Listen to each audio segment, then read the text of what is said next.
আসসালামু আলাইকুম। Hello guys, this is me and welcome to my daily vlog. আজকে সকালবেলা হচ্ছে আমার ফ্রেন্ড ব্রেকফাস্ট করে দেন চলে গিয়েছে অ্যান্ড তারপর হচ্ছে একটু রোজার বাজারের প্রিপারেশন নিচ্ছিলাম।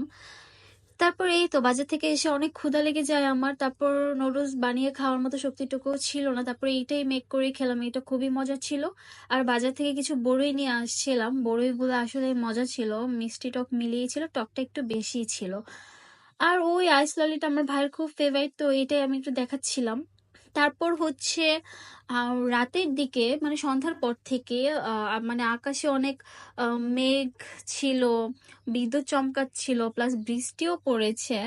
মানে ওয়েদারটা খুব সুন্দর ছিল, অনেক বাতাস ছিল। তো ভাবলাম যে এই ওয়েদারে সিঙ্গারা না হলে একদমই হবে না। তো এই তো তারপর আমার একটা ফেভারিট জায়গা থেকে আমি একটা ফেভারিট সিঙ্গারা নিয়ে আসি। এটা হচ্ছে কলিজা সিঙ্গারা ছিল, এটা খুবই মজা ছিল। আর আমার একটা অভ্যাস হচ্ছে আমি সবকিছুর সাথে মেয়োনিজ খাই।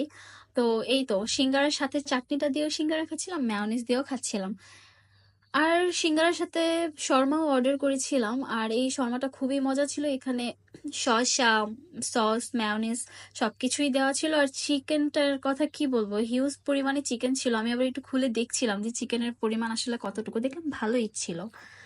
তো এই তো আজকের ভ্লগ এই পর্যন্তই। সবাই ভালো থাকবেন, টাটা, আল্লাহ হাফেজ।